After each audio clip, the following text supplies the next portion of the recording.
Hi viewers. கணவன் மனைவிக்குள் பிரச்சனை வராமல் ஒற்றுமையாக வாழ வாரந்தோறும் வெள்ளிக்கிழமைகளில் சுக்கிர பகவான் வழிபாடு செய்ய வேண்டும். துர்க்கையம்மன் வழிபாடு மற்றும் ஓம் ஐக்கிய தேவியே நமக மந்திரத்தை உச்சரித்தால் கணவன் மனைவிக்குள் பிரச்சனை வராது. காமாட்சி அம்மனுக்கு விளக்கேற்றி தம்பதிகள் ஒன்றாக இணைந்து இறைவனை வேண்டினால் வீட்டின் நேர்மறை ஆற்றலை அதிகரித்து சண்டைகளை குறைக்கலாம்.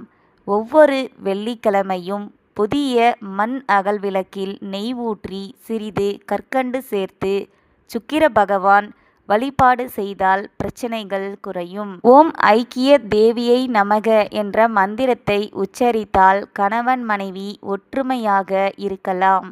தினமும் காலையில் சிவசக்தி வழிபாடு செய்வதால் பிரிந்த தம்பதிகள் ஒன்று சேர்வார்கள்.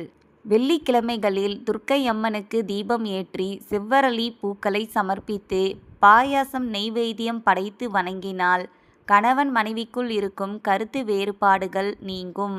கணவன் மனைவி பிரச்சனை விவாகரத்து வரை சென்று பிரியும் சூழலில் இருப்பவர்கள் மேல்மலையனூர் அங்காளம்மனை வணங்கினால் தீர்வு தரும். சுக்கிர ஓரையில் வெள்ளை நிற ஆடை அணிந்து வழிபட்டால் கணவன் மனைவிக்குள் இருக்கும் பிரச்சனை நீங்கும்.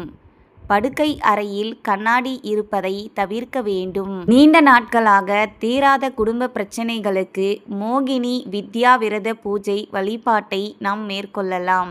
ஒரு சிறிய பிளாஸ்டிக் கப்பில் கல் உப்பு, 9 மிளகு மற்றும் சிறிதளவு மஞ்சள் தூள் சேர்த்து அதை கட்டிலின் அடியில் அல்லது படுக்கை அறையில் வைத்தால் சண்டை சச்சரவுகள் குறையும்.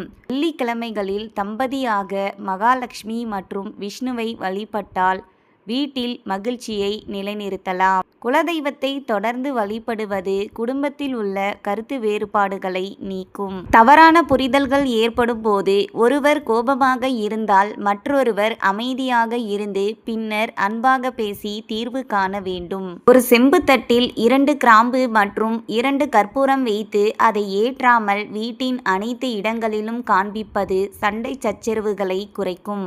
நன்றி.